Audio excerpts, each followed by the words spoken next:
James was a man shaped by the open road, the long highways his constant companion. Tall, broad-shouldered, and with a beard that had grown thick and gray over the years, he cut an imposing figure. His once vibrant blue eyes had dimmed with the weight of his grief, ever since the loss of his wife, Sarah. Being a widower had changed him, made him quieter, more introspective.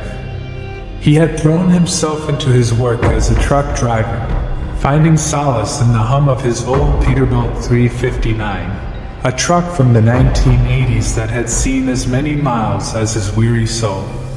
The chrome finish on the truck had dulled, but to James, it was more than a machine, it was home.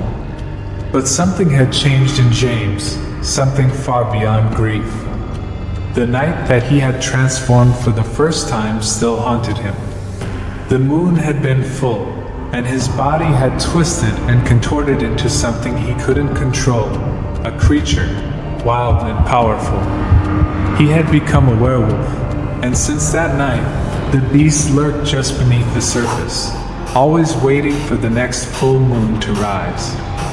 One evening, as he drove down a winding road through the Colorado mountains, the moon began to climb in the sky. Though it wasn't quite full, James could feel the stirrings of the beast within him. His senses sharpened, the smell of pine in the air, the coolness of the night, and then something else. A scent he couldn't quite place, but it called to him, urged him forward. Ahead, a car's headlights broke through the darkness.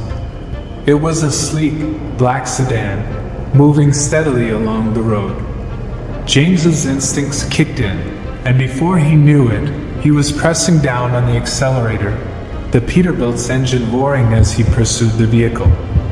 His hands gripped the steering wheel tightly, his knuckles white. The beast inside him was stirring, urging him to chase. As James closed the gap, he could make out the driver. It was a man, mid-50s, with silver hair and a clean-shaven face. His name was Smith, a real estate mogul from a nearby city, completely unaware of the danger tailing him. Smith was just finishing a late-night meeting, heading home, his mind preoccupied with his latest deal. James's eyes narrowed as he continued the pursuit, his truck now speeding at over 120 kilometers per hour. The road twisted and turned, but he handled the Peterbilt with precision. His heartbeat echoed in his ears, the beast within growing stronger with every passing moment. Smith glanced into his rearview mirror, his brow furrowing in confusion. Why was this truck chasing him? He accelerated, but the truck followed, relentless. Panic began to creep in.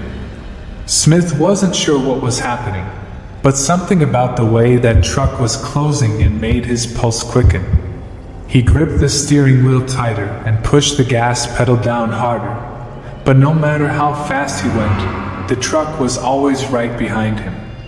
The road ahead was narrow and winding, and Smith's heart raced as he navigated the sharp turns.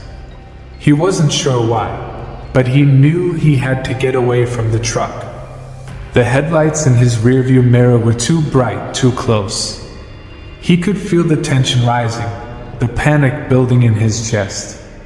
His mind raced with possibilities. Was this a random trucker or something worse? He had no idea the true nature of what was chasing him.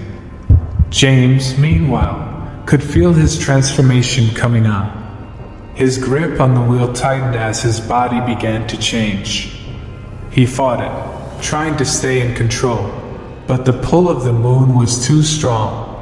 His vision blurred for a moment, his muscles tensed, and a growl escaped his lips. The beast inside was awakening, and soon, James would no longer be himself.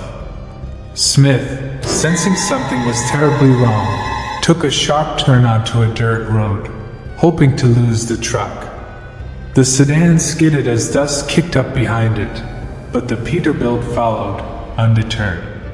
The truck's headlights illuminated the twisting trail ahead, and James's transformation was almost complete. His senses heightened even more, and he could smell everything: the earth, the trees, and even the faint hint of something in the air: fear. Smith's mind was racing as he tried to outmaneuver the truck. He could feel his hands shaking, his heart pounding in his chest. The dirt road was uneven, and the car jolted with every bump. He wasn't used to this kind of chase, wasn't sure how to escape. He didn't know why this was happening to him. Behind him, James had fully transformed.